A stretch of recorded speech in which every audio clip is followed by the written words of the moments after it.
বেলা 4টে বাজে, বাড়ির সবাই খেয়ে দিয়ে ঘুমোচ্ছে, তো আমাদের শেরুও কিন্তু টান টান ঘুম দিচ্ছে। দেখো বন্ধুরা, 4টে বাজে আর এদিকে শাশুড়ি কিন্তু শুয়ে আছে। আজকে না শাশুড়ির খুব শরীর খারাপ, সকাল থেকে তেমন একটা কিছু খেতে পারিনি। আর মানে সকালবেলায় শুধু একটু মুড়ি মাখা খেয়েছিল, আর দুপুরবেলায় ভাতও খায়নি। তাই ভাবছি একটু যা হোক বানিয়ে দিই। আর এখন না শরীর খারাপের সময় না মুখে কোনো রুচি নেই, কিছুই খেতে পাচ্ছে না, ভাত তো একদমই খেতে পাচ্ছে না। তো এই যে শাশুড়ির শরীর খারাপ বলে বাড়িতে কিন্তু বড়মশাই অনেক রকমের অনেকগুলো ফল নিয়ে এসছে। তো উনি মোটামুটি ফলটাই একটু ভালো খাচ্ছে, তাই ভাবছি ফল দিয়ে আজকের একটু অন্যরকম একটা ওটস বানিয়ে দেবো। খুবই সুন্দর, আমি মাঝে মধ্যে বানাই যদিও বা এই ওটসটা বাড়িতে আমরা বানিয়ে খাই, তবে আজকের একটু অন্যরকমভাবে বানাবো। তো তোমরা দেখতে থাকো পুরো ভিডিওটা, তোমাদের বেশ ভালো লাগবে। তো দেখো বন্ধুরা, আমি এখানে সমস্ত ফল একটা একটা করে নিয়ে নিয়েছি, ফ্রিজ থেকে বের করে নিয়েছি। আর এদিকে না নিয়ে নিয়েছি একটু ওটস, তো অল্প পরিমাণেরই ওটস নেব, তো অল্প করেই বানাচ্ছি আর কি ওটসটা। তো দেখো বন্ধুরা, এবার না আমি এই ওটসটার মধ্যে না আমি প্রথমে জল দিয়ে দিয়েছি। আর মানে অনেকে আছে ওটসের মধ্যে দুধ দিয়ে সেদ্ধ করে, তো সেটা কেন করতে নেই সেটা একটু পরে বলছি। তো আমি প্রথমেই দেখো একটু জল দিয়েছি আর একদম সামান্য অল্প একটু নুন দিয়েছি, দিয়ে এটাকে আমি সেদ্ধ বসিয়ে দিয়েছি। তো এটা একটু সেদ্ধ হয়ে যাওয়ার পরে কিন্তু আমি এর মধ্যে দুধ মেশাবো।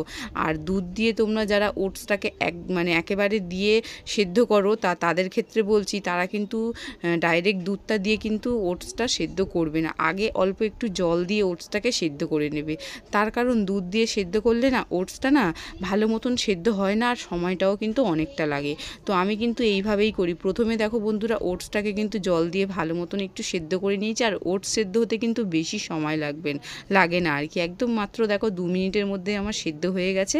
তারপরে আমি কিন্তু অল্প একটু দুধ দিয়েছি এর মধ্যে, দিয়ে এটাকে কিন্তু নাড়াচাড়া করতে করতেই দেখো আমার কিন্তু ওটস সেদ্ধও হয়ে গেছে, আর এটা বেশ ঘনও হয়ে গেছে। এবার কিন্তু এটাকে নামিয়ে নেব, কারণ এটা ঠান্ডা হয়ে গেলে আরও একটু ঘন হয়ে যাবে, আর খুব বেশি পাতলা হলে না খেতে তখন ভালো লাগবে না। আর আমি কিন্তু এর মধ্যে শুধুমাত্র একটু নুন দিয়েই সেদ্ধ করে নিয়েছি, আর কিন্তু কিছু দিইনি চিনি টিনি। যেহেতু আমার শাশুড়ির সুগার আছে, তাই আমি এর মধ্যে কোনো চিনি দেবো না, এর মধ্যে সমস্ত ফল দেবো, ফল তো মিষ্টি এমনিতে। তো দেখো বন্ধুরা, আমি এখানে নিয়েছি একটা আপেল, একটা কলা, আর আম, আর একটা বেদানা নিয়েছি। তো সমস্ত ফল কিন্তু আমি ভালো মতন ধুয়ে পরিষ্কার করে নিয়েছি। এবার কিন্তু সবগুলোকে একদম ছোট ছোট করে কুচিয়ে কেটে এর মধ্যে দিয়ে দেবো। আচ্ছা, তোমরা কারা কারা আছো যে এরকম ওটস খেতে ভালোবাসো, তারা কিন্তু আমাকে অবশ্যই কমেন্টে জানিও। আর আমাদের বাড়িতে কিন্তু আমি কিন্তু প্রায় দিনই এইরকম ওটস বানাই, বাড়িতে সবাই খাই। আর আজকের যেহেতু শাশুড়ির খুবই শরীর খারাপ, তো দুপুরবেলায় ভাত খেতে পারিনি, তাই ভাবলাম এই ওটসটা বানিয়ে দিলে হয়তো খাবে। তবে ভেবেছিলাম যে এতটা বানিয়েছি খেতে পারবে, শরীর খারাপ, তারপরে দেখলাম না, পুরোটা খেয়েছে আর কি। তো এইগুলো কিন্তু মুখে ভালো লাগছে, তাই এগুলো মাঝে মধ্যেই এখন বানিয়ে দিচ্ছি। তো দেখো, আমি কিন্তু এর মধ্যে কিন্তু দিয়ে দিয়েছি কলাটা, আর সাথে কিন্তু আপেলটাও কেটে দিয়েছি।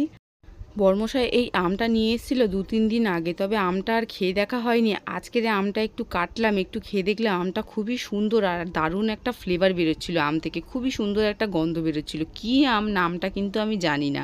তো যাই হোক, দেখো বন্ধুরা, আমটাকেও কিন্তু খুব ছোট ছোট করে সুন্দর করে টুকরো টুকরো করে কিন্তু আমি কেটে নিয়েছি। আর এদিকে সমস্ত ফল কিন্তু আমার কাটা হয়ে গেছে, আর সবগুলোই কিন্তু আমি ওটসের মধ্যে দিয়ে দিয়েছি। তারপরে ভাবলাম যে আমি তো বেদানাটাই কাটতে ভুলে গেছি। তো যাই হোক, লাস্টে আবার বেদানাটাকে কেটেও ওর মধ্যে দিয়ে দিলাম কয়েকটা দানা বেদানার। তো সমস্ত কিছু আমার রেডি হয়ে গেছে। আর এখন কিন্তু যেহেতু সব ফল মিষ্টি, তাই কিন্তু এর মধ্যে আমি কোনো রকম মিষ্টি অ্যাড করিনি। তবে যেহেতু ওটসটা পড়েছে, তো ওটসটা তো মানে শুধুমাত্র নুন দিয়েই সেদ্ধ করেছি, তাই আমি একদমই একটু সামান্য পরিমাণে এর মধ্যে একটু মধু দিয়ে দেবো। তোমরা চাইলে নাও দিতে পারো। আর যারা ডায়েট করছো বা ডায়েট করবে ভাবছো, তাদের কিন্তু এই রেসিপিটা একদমই বেস্ট রেসিপি। এই ওটসের রেসিপিটা কিন্তু তোমরা বানিয়ে খেয়ে দেখতে পারো। বিশ্বাস করো, যেমন তোমাদের মনেই হবে না যে তোমরা কোনো ডায়েট করছো। আর যাদের সুগার আছে তারা তো খেতেই পারো, খুবই সুন্দর লাগে। তো দেখো, সমস্ত ফল আমি কিন্তু মিশিয়ে নিয়েছি, আর আমি অল্প সামান্য একটুকুনি কিন্তু মধু দিয়েছি, দিয়ে কিন্তু এটাকে মিশিয়ে নিয়েছি। ব্যাস, এখন কিন্তু আমার রেডি হয়ে গেছে, খুবই সুন্দর। একটু টেস্ট করে দেখলাম, সত্যিই দারুণ লাগছে খেতে। তো যাই হোক, তৈরি হয়ে গেল, দেখো আমার কত সুন্দর ফ্রুটস ওটস। তো তোমরা কিন্তু বাড়িতে এইভাবে কিন্তু বানিয়ে খেয়ে দেখতে পারো। আর আমার এই ছোট্ট ফ্রুটস ওটসের রেসিপিটা কেমন লাগলো তোমাদের, সেটা কিন্তু একটা মিষ্টি কমেন্টের মাধ্যমে তোমরা অবশ্যই জানিও। আজকের আমি এখানেই বিদায় নিলাম, দেখা হবে আবার পরবর্তী নতুন রেসিপিতে।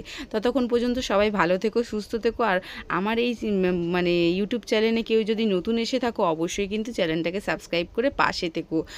আজ আমি বিদায় নিলাম, ভালো থেকো সবাই, টাটা।